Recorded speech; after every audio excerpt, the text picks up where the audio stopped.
इतना जरूरी है। बिल्कुल। लेकिन आगे बढ़ने से पहले एक विनम्र निवेदन। अगर आप सक्षम हैं और हमारा कंटेंट आपकी तैयारी में सच में वैल्यू ऐड करता है, तो कृपया ज्वाइन बटन दबाकर सदस्य बनने पर विचार करें। आपका समर्थन ही हमें ये वीडियोस जारी रखने की ताकत देता है। और हमारे मौजूदा सदस्यों को बहुत बहुत धन्यवाद। आप इस चैनल के स्तंभ हैं। हाँ, और सभी के लिए फ्री नोट्स और प्रैक्टिस PYQs हमारे टेलीग्राम चैनल पर उपलब्ध हैं। लेकिन हमारे लेजेंड यूट्यूब सदस्यों के लिए हमारे पास एक विशेष डिस्कॉर्ड सर्वर है, जहां प्रीमियम नोट्स, एक्स्ट्रा PYQs और मॉडल मेंस आंसर्स दिए जाते हैं। तो वहां हमसे जरूर जुड़ें। चलिए तो शुरू करते हैं RBI की सबसे बड़ी ताकत से, यानी पैसे के बहाव को नियंत्रित करने की ताकत। एग्जैक्टली।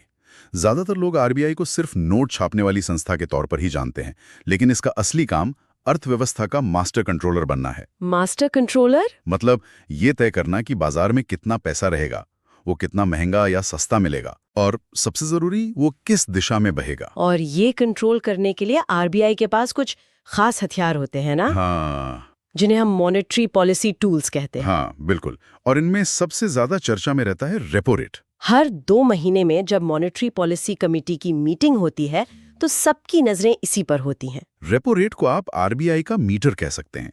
ये वो ब्याज दर है जिस पर RBI देश के बाकी सभी कमर्शियल बैंकों को शॉर्ट टर्म के लिए, राइट? कम समय के लिए कर्ज देता है। अगर आरबीआई को लगता है कि बाजार में बहुत ज्यादा पैसा है, महंगाई बढ़ रही है, तो वो रेपो रेट बढ़ा देता है। सही कहा।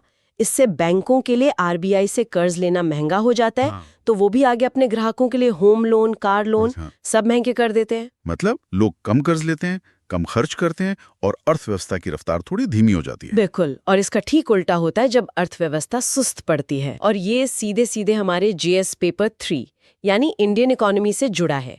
मुझे याद है 2013 के प्रीलिम्स में एक सवाल था कि बैंक रेट में वृद्धि का क्या मतलब है। हाँ, और उसका जवाब था टाइट मनी पॉलिसी। मतलब RBI बाजार से पैसा कम कर रहा है। कॉन्सेप्ट वही है। लेकिन रीपो रेट के अलावा भी तो कुछ टूल्स हैं, जैसे CRR और SLR। ये सुनने में बड़े टेक्निकल लगते हैं। पर इनका कॉन्सेप्ट बड़ा सीधा साधा है। इसे ऐसे समझिए कि जब हमारी तनख्वाह आती है तो हम सारा पैसा खर्च नहीं करते, कुछ इमरजेंसी के लिए अलग रखते हैं ना। हाँ बिल्कुल। CRR यानी कैश रिजर्व रेशियो वो हिस्सा है जो हर बैंक को अपनी कुल जमा पूंजी का RBI के पास, मतलब घर के बड़े के पास, कैश में सुरक्षित रखना पड़ता है। और इस पर बैंक को कोई ब्याज नहीं मिलता। नहीं मिलता। और SLR यानी स्टैट्यूटरी लिक्विडिटी रेशियो वो हिस्सा है जो बैंक को अपने पास रखना होता है, अपनी तिजोरी में। हाँ, अपनी तिजोरी में, लिक्विड एसेट्स के रूप में, जैसे सोना, सरकारी बॉन्ड या कैश, ताकि अगर अचानक कई ग्राहक पैसा निकालने आ जाएं तो बैंक फेल ना हो। मतलब ये दोनों एक तरह से बैंकिंग सिस्टम के सेफ्टी वॉल्व है, कह सकते हैं।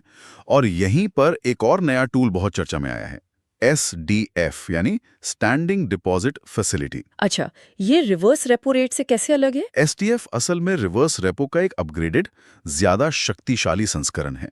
रिवर्स रेपो वो दर थी जिस पर RBI बैंकों से उनका अतिरिक्त पैसा अपने पास जमा करता था, ताकि बाजार से अतिरिक्त लिक्विडिटी सोख सके। हाँ, लेकिन इसके लिए RBI को बदले में बैंकों को सरकारी बॉन्ड जैसी कोई चीज, मतलब कोलैटरल, गिरवी रखनी पड़ती थी। अब सोचिए, अगर किसी दिन RBI के पास गिरवी रखने के लिए बॉन्ड्स कम पड़ जाएं, तब तो आरबीआई बाजार से अतिरिक्त पैसा नहीं खींच पाएगा। ठीक यहीं पर SDF काम आता है।